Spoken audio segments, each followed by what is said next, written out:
Análise imprescindível de Slavoj Žižek sobre o golpe na Bolívia. A senadora boliviana Jeanine Áñez gesticula após se declarar presidente interina da Bolívia. Um golpe dentro do golpe. Essa evangélica, com traços fenotípicos de matriz europeia.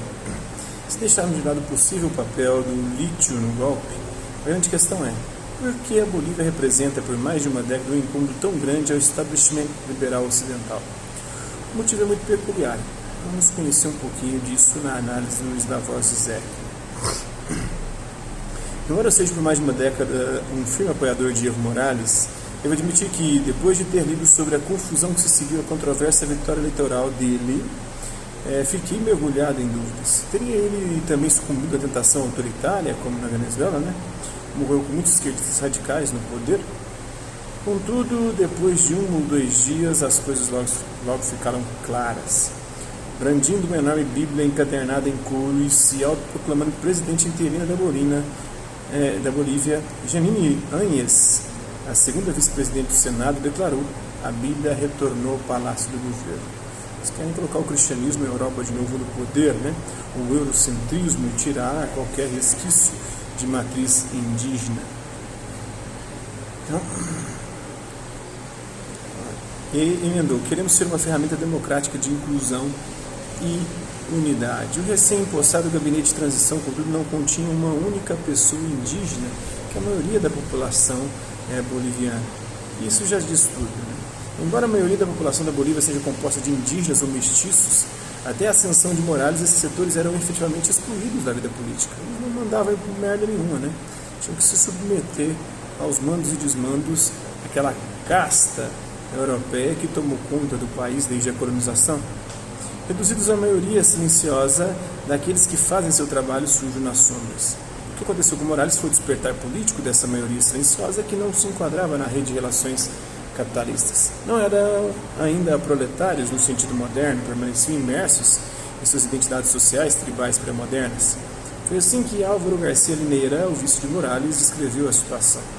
Na Bolívia, a comida era produzida por agricultores indígenas, prédios e casas eram construídas por trabalhadores indígenas, as ruas eram limpas por pessoas indígenas e a elite e as classes médias encarregavam a eles o cuidado de seus filhos. No entanto, a esquerda tradicional parecia cega para isso e se ocupava somente com trabalhadores na grande indústria, dando pouca atenção só dos sindicatos, dando pouca atenção à identidade étnica desses sujeitos durante a maior parte da história.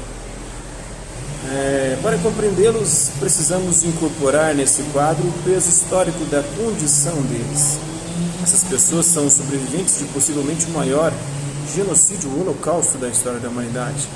A obliteração das comunidades indígenas pela colonização espanhola e inglesa das Américas. A expressão religiosa do estatuto pré-moderno deles é a combinação única entre catolicismo e a crença na Pachamama, a figura da Mãe Terra. E é por isso que, embora Morales tenha se declarado católico na Constituição boliviana vigente, promulgada em 2009, a Igreja Católica Romana perdeu seu status de religião oficial da Bolívia. No artigo 4º do documento, lê-se: o Estado respeita e garante a liberdade de religião e de crenças religiosas conforme as cosmovisões de cada indivíduo. O Estado é independente da religião. É contra essa afirmação da cultura indígena que o gesto de Áñez de exibir a Bíblia é direcionado. A mensagem é clara: a afirmação aberta de supremacismo religioso branco, católico, cristão, acho que é evangélico, e uma tentativa não menos aberta de colocar a maioria silenciosa de volta no seu devido lugar de subordinação. No México, onde atualmente encontra-se exilado Morales, atualmente ele está, na verdade, na Argentina, assumiu o governo esquerdista na Argentina, ele foi para lá e já começou a caçar confusão lá. Onde atualmente encontra-se exilado Morales, já apelou ao Papa para que intervenha. A reação do pontífice vai nos dizer muito. Será que Francisco reagirá como um verdadeiro cristão e rejeitará de maneira firme a recatolicização forçada da Bolívia como aquilo que ela realmente é, a saber, como uma jogada política de poder que trai o núcleo emancipatório do cristianismo? Se deixarmos de lado o possível papel do lítio no golpe, a Bolívia possui grandes reservas de lítio, assim como o Brasil tem do nióbio, e o nosso governador Zema está vendendo, e o Bolsonaro fez campanha dizendo que ia estatizar o nióbio, que do nióbio a gente ia ficar rico. É a matéria-prima das grandes baterias dos carros elétricos. A grande questão é, por que a Bolívia representa por mais de uma década um incômodo tão grande ao estabelecimento liberal ocidental?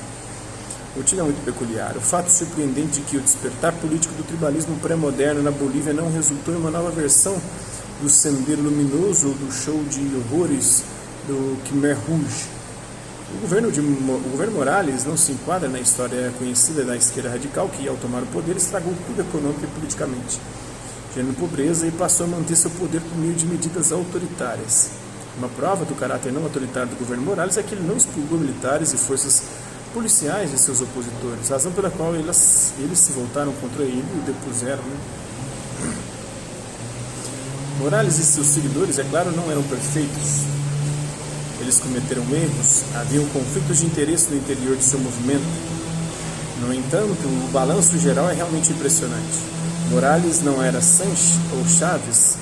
Ele não dispunha de recursos do petróleo para debelar seus problemas, de forma que seu governo precisou realizar um trabalho duro e paciente de resolução de problemas do país mais pobre da América Latina.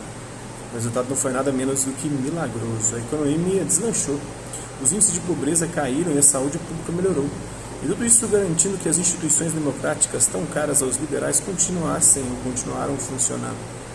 O governo Morales manteve um equilíbrio delicado entre forças indígenas de atividade comunal e política moderna, lutando simultaneamente por tradição e pautas como o direito das mulheres.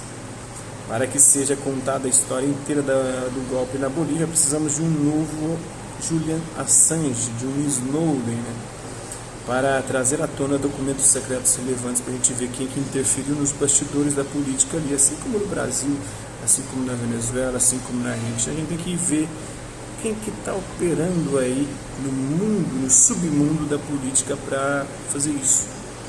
Assim como também a direita acusa a esquerda de trabalhar no submundo, não Foro de São Paulo é um desses submundos, onde se trabalha o poder. Tanto a direita quanto a esquerda usam de expedientes da mesma forma, ou similares. O que é possível ver agora é que foi precisamente por terem sido bem-sucedidos que Morales, Linera e seus seguidores representavam um incômodo tão grande ao estabelecimento liberal. Por mais de uma década, a esquerda radical esteve no poder na Bolívia e o país não virou uma Cuba ou uma Venezuela. O socialismo democrático é possível, segundo Slavoj Zizek, que nasceu em 1949 na cidade de Ljubljana, na Eslovênia. Ele é filósofo, psicanalista e um dos principais teóricos contemporâneos. É isso aí. Essa é a Vista Bíblia.